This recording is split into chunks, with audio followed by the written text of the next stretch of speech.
আচ্ছা বন্ধুরা, দেখো তো এই ফলটাকে চিনতে পারছো কিনা। হ্যাঁ, অবশ্যই এটা তো বাজারে অনেক দেখেছো, তাই না? এই ফলটার নাম হচ্ছে ড্রাগন। অনেকেই খেয়েছো তোমরা। এই ফলটা কিন্তু অনেক রকমের কালারের হয়। ইয়েলো দেখেছি, আবার ভেতরটা পিঙ্ক দেখেছি, আর এটা আছে হোয়াইট। অনেকগুলো কিন্তু টেস্ট কিন্তু আমি আগে একটা খেয়েছি পিঙ্ক কালারের, আর এর টেস্ট কিন্তু খুব একটা যে আলাদা তাও কিন্তু না। টেস্ট কিন্তু একই রকম লাগলো। তোমাদের কেমন লাগলো? কে কোনটা খেয়েছো অবশ্যই কিন্তু কমেন্ট বক্সে কমেন্ট করে জানিও। যাই হোক, এই ফলটা কিন্তু আমি ঝটপট করে কাটতে বললাম আমার হাজবেন্ডকে। ও কাটতেও বসে গেছে। দেখো কত ধৈর্য ধরে কত সুন্দরভাবে কাটবে, তোমরা দেখলেই বুঝতে পারবে। একটা সুন্দর দেখতে ফল যদি সুন্দরভাবে কাটা না হয়, খেতে কি ভালো লাগবে? তোমরাই বলো।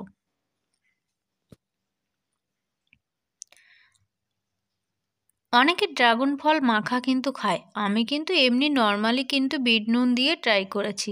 খেতে তো ভালোই লাগলো, খুব একটা যে খারাপ লাগলো তাও কিন্তু না। ঠিক এইভাবে কিন্তু লম্বা আকারে একটা শেপ দিয়ে দিয়ে কেটে নেবে, তাহলে দেখবে একটা ফুলের আকার তৈরি হয়ে যাবে। আর এই ফলটার উপকারিতা সম্পর্কে জানলে কিন্তু তোমরাই চমকে যাবে।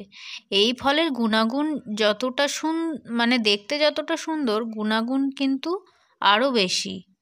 এর মধ্যে প্রচুর পরিমাণে ভিটামিন, মিনারেলস, ভিটামিন এ, অনেক রকম ভিটামিনস থাকে কিন্তু। বিশেষ করে সুগার রুগীদের জন্য খুব ভালো, যেহেতু এই ফলটা খুব একটা মিষ্টি হয় না। দেখো কত সুন্দরভাবে ছাড়াচ্ছে। এইভাবে ছাড়িয়ে কিন্তু একটা পুরো ফুল বানিয়ে ফেলবে। তোমরা কি ফলটা খাওয়ার আগে এত সুন্দর করে ছাড়িয়ে নাও?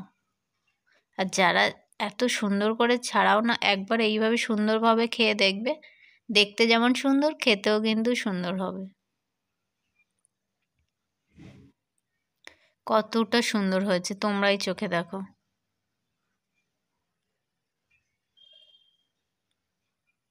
বাহ, খুব সুন্দর লাগছে দেখতে। এবার ছটপট করে একটা ছুরির সাহায্যে ছোট ছোট পিস আকারে কেটে নেব। দেখো, এটাকে তোমরা প্রোটিন শেক হিসাবে বানিয়ে কিন্তু খেতে পারো।